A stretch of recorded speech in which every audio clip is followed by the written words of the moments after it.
ನಾವು ಅಕ್ಷರ ದಾಸೋಹ ಬಿಸಿಯೂಟ ಯೋಜನೆಯಲ್ಲಿ ದುಡಿತಕ್ಕಂಥ ಕಾರ್ಮಿಕರ ಒಂದು ಸಮಸ್ಯೆಗಳ ಬಗ್ಗೆ ಇವತ್ತು ಒಂದು ಗೋಷ್ಠಿಯನ್ನು ಕರೆದಿದ್ದೀವಿ, ಪತ್ರಿಕಾಗೋಷ್ಠಿಯನ್ನು. ವಿಷಯ ಏನಪ್ಪ ಅಂತ ಹೇಳಿದ್ರೆ, ಈಗಾಗಲೇ ಇವರು ಇಡೀ ರಾಜ್ಯದಲ್ಲಿ ಸುಮಾರು 23 ವರ್ಷಗಳಿಂದ ಸತತವಾಗಿ ಕೆಲಸವನ್ನು ನಿರ್ವಹಿಸ್ಕೊಂಡು ಬರ್ತಾ ಇದ್ದಾರೆ. ಆದರೆ ಇವರು ಯಾವುದೇ ರೀತಿಯಾದಂಥ ಸಾಮಾಜಿಕ ಭದ್ರತೆ ಇಲ್ಲದಿರತಕ್ಕಂಥದ್ದು ವಿಷಾದನೀಯ ಸಂಗತಿ. ಯಾಕಂದರೆ ಇವರು ಏನು 23 ವರ್ಷಗಳಿಂದ ಕೆಲಸ ಮಾಡ್ಕೊಂಡು ಬರ್ತಾ ಇದ್ದಾರೆ. ಕೇವಲ ಮುಖ್ಯ ಅಡುಗೆಯವರಿಗೆ 3,700 ರೂಪಾಯಿಗಳು ಮತ್ತು ಸಹಾಯಕ ಅಡುಗೆಯವರಿಗೆ 3,600 ರೂಪಾಯಿಗಳು ಮಾತ್ರ ಕೊಡ್ತಾ ಇದ್ದಾರೆ. ಅದು ನಮ್ಮ ಸತತವಾದ ನಿರಂತರವಾದಂಥ ಒಂದು ಹೋರಾಟದ ಪ್ರತಿಫಲವಾಗಿದೆ. ಆದ್ದರಿಂದ ಇವತ್ತು ಏನು ಇವ್ರಿಗೆ ಒಂದು ಬಡ್ಜೆಟ್ ಏನು 2025 ಮತ್ತು 26ನೇ ಸಾಲಿನಲ್ಲಿ ಬಜೆಟ್ ಘೋಷಣೆ ಆಗ್ತಾ ಇದೆ. ಆ ಘೋಷಣೆ ಸಂದರ್ಭದಲ್ಲಿ ಇವರಿಗೆ ಕನಿಷ್ಠ ಹಾಲಿ ಬರ್ತಕ್ಕಂಥ ವೇತನದ ಜೊತೆಗೆ 6,000 ರೂಪಾಯಿಗಳನ್ನು ಹೆಚ್ಚಿಗೆ ಮಾಡಬೇಕು ಅಂತ ಹೇಳಿಬಿಟ್ಟು ನಾವಿವತ್ತು ಒತ್ತಾಯ ಮಾಡಿ ದಿನಾಂಕ 5 ಮತ್ತು 3, 2025ರಂದು ಬೆಂಗಳೂರು ಚಲೋ ಕಾರ್ಯಕ್ರಮವನ್ನು ಹಮ್ಮಿಕೊಂಡಿದ್ದೀವಿ. ಕಾರಣ ಏನು ಅಂತ ಹೇಳಿದ್ರೆ, ಈಗಾಗಲೇ ಇವರ ವಿವಿಧ ಬೇಡಿಕೆಗಳ ಬಗ್ಗೆ ನಾವು ಈಗಾಗಲೇ ತಾಲೂಕು ಮಟ್ಟದಲ್ಲಿ ಮತ್ತು ಜಿಲ್ಲಾ ಮಟ್ಟದಲ್ಲಿ ಹಲವಾರು ಬಾರಿ ಮನವಿಯನ್ನು ಮಾಡಿದ್ದೀವಿ. ಮನವಿ ಮಾಡಿದ್ರೂ ಸಹ ಈ ಒಂದು ಸರ್ಕಾರ ನಮ್ಮ ಮನವಿಗೆ ಸ್ಪಂದಿಸದೆ ಸಕಾರಾತ್ಮಕವಾದಂಥ ಒಂದು ಧೋರಣೆಯನ್ನು ತೋರಿಸ್ತಾ ಇದೆ.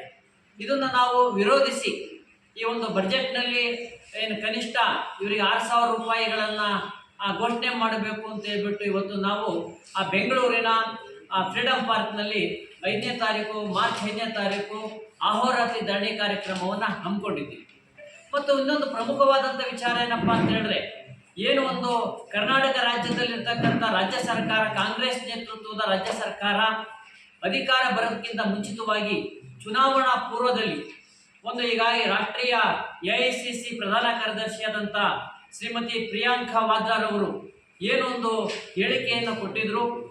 ಈ ಒಂದು ಕಾಂಗ್ರೆಸ್ ನೇತೃತ್ವದ ಸರ್ಕಾರ ಕರ್ನಾಟಕದಲ್ಲಿ ಅಧಿಕಾರಕ್ಕೆ ಬಂದಿದ್ದೇ ಆದರೆ ನಿಮಗೆ 6ನೇ ಗ್ಯಾರಂಟಿಯನ್ನು ಘೋಷಣೆ ಮಾಡ್ತೀವಿ ಅಂತ ಹೇಳ್ಬಿಟ್ಟು ನಮ್ಮ ರಾಜ್ಯ ಮುಖಂಡರಿಗೆ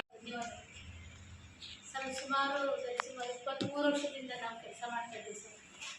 23 ವರ್ಷದಿಂದ 10 ರೂಪಾಯಿಂದ ಕೆಲಸ ಮಾಡಿದ್ದೀವಿ ಸರ್ ಸರ್ಕಾರಕ್ಕೆ. ನಾವು ಕೆಲಸಕ್ಕೆ ಸೇರಿದಾಗ ವಾಟರ್ ಮ್ಯಾನ್ಗಳು ಸೆಲೆಕ್ಟ್ ಮಾಡ್ತಾರೆ, ಅವ್ರಿಗೂ ಕೂಡ ಇವಾಗ 15,000 ಸಂಬಳ ಕೊಡ್ತಾರೆ. ನಮಗೆ ಸರ್ಕಾರ ಎಷ್ಟೋ ವರ್ಷಗಳಿಂದ ನಾವು ಸ್ಟ್ರೈಕ್ ಮಾಡ್ಕೊಂಡು ಬರ್ತಾ ಇದ್ದೀವಿ. ಈ ಸರ್ಕಾರ ಯಾಕೆ ನಮ್ಮ ಬಡ ಹೆಣ್ಮಕ್ಳನ್ನ ಯಾಕೆ ನಿರ್ಲಕ್ಷ್ಯ ಮಾಡ್ತಿತ್ತು ನಮಗೆ ಗೊತ್ತಿಲ್ಲ.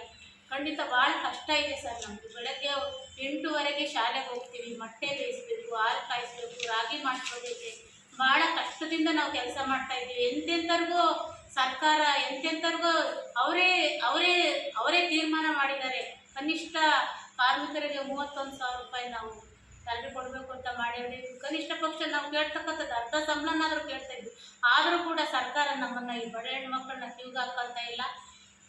ಅದಕ್ಕೆ ಬುದ್ಧಿ ಮತ್ತು ತಿಂಡಿ ಬುದ್ಧಿ ಕಟ್ಕೊಂಡು 2 ದಿನ ಹಾಕ್ಬೋದು, 3 ದಿನ ಹಾಕ್ಬೋದು, ಖಂಡಿತ ಸ್ಪಂದಿಸ್ಬೇಕು ಅಂತೇಳಿ ನಾನೆಲ್ಲ ತಾಯಂದಿರೂ ನಾನು ಕೇಳ್ಕೊಳ್ತಾ ಇದ್ದೀನಿ. ಕಡೆಯಿಂದ ಇಷ್ಟು ಮಾತು ಹೇಳೋಕ್ಕೆ ನನಗೆ ಅವಕಾಶ ಕೊಟ್ಟಂತ ತಮ್ಮೆಲ್ಲರಿಗೂ ಹೊಂದಿಸ್ತಾ AVP ಸಂಘಟನೆ ಜಿಲ್ಲಾಧ್ಯಕ್ಷರು ರಾಧಮ್ಮ. ನಮಸ್ಕಾರಗಳನ್ನ ತಿಳಿಸ್ತಾ, 5ನೇ ತಾರೀಕು ಏನು ಬೆಂಗಳೂರು ಚಲೋ ಹಮ್ಮಿಕೊಂಡಿದ್ದೀವಿ. ಇದನ್ನು ಸುಮಾರು 20 ವರ್ಷಗಳಿಂದ ನಾವು ಈ ಸ್ಟ್ರೈಕ್ನ ಮಾಡ್ಕೊಂಡು ಬರ್ತಾನೆ ಇದ್ದೀವಿ. ಇದುವರೆಗೂ ಸರ್ಕಾರ ನಮ್ಮ ಕಡೆ ಯಾವುದೇ ಥರದ ಗಮನ ಕೊಟ್ಟಿಲ್ಲ. ಈ ಸಂಬಳದಲ್ಲಿ ನಾವೇನೂ ಮಾಡೋಕ್ಕಾಗ್ತಾಯಿಲ್ಲ, ಮಕ್ಕಳನ್ನ ಓದ್ಸೋಕ್ಕಾಗ್ತಾಯಿಲ್ಲ, ಮನೆ ಬಾಡಿಗೆ ಕಟ್ಟೋಕ್ಕಾಗ್ತಾಯಿಲ್ಲ.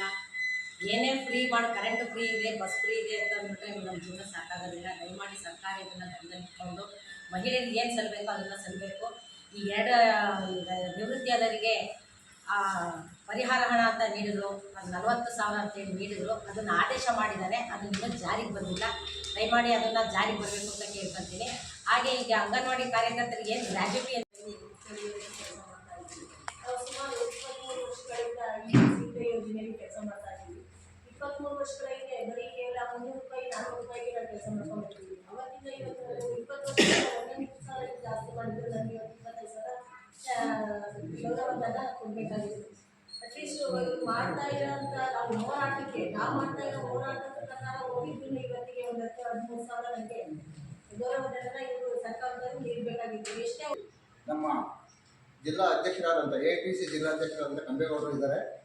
ಮತ್ತು ನಾನು ಜಿಲ್ಲಾ ಪ್ರಧಾನ ಕಾರ್ಯದರ್ಶಿ ಚಂದ್ರಶೇಖರ್ ಅವರು ಇದ್ದೀನಿ. ಮತ್ತು ಜಿಲ್ಲಾ ಸಂಚಾಲಕರು ಡಿಸ್ಟ್ರಿಬ್ಯೂಟರ್ ಸಂಚಾಲಕರಾದಂಥ ಕಾಂತರಾಜ್ ಅವರು ಇದ್ದಾರೆ. ಮತ್ತು ಉಮಾದೇವಿ ಜಿಲ್ಲಾ ಸಂಚಾಲಕರು, ಮತ್ತು ರಾಧಮ್ಮ ಅವರು ಜಿಲ್ಲಾಧ್ಯಕ್ಷರು, ವನಜಾಕ್ಷಿ ಉಪಾಧ್ಯಕ್ಷರು, ಪುಷ್ಪಲತಾ ಕಾರ್ಯದರ್ಶಿ, ಸಾವಿತ್ರಮ್ಮ ಸಹ ಕಾರ್ಯದರ್ಶಿ, ಚಂದ್ರಕಲಾ GS ಸಂಘಟನಾ ಕಾರ್ಯದರ್ಶಿ, ಇಷ್ಟು ಜನ ಇದರಲ್ಲಿ ಭಾಗವಹಿಸಿದ್ದಾರೆ. ಇದರ ಪೂರ್ವ ಎಲ್ಲ ವಿವರಗಳನ್ನು ನಮ್ಮ ಜಿಲ್ಲಾಧ್ಯಕ್ಷರಾದ ಕಂಬೇಗೌಡರು ನಿಮಗೆ ವಿವರಣೆ ನೀಡ್ತಾರೆ.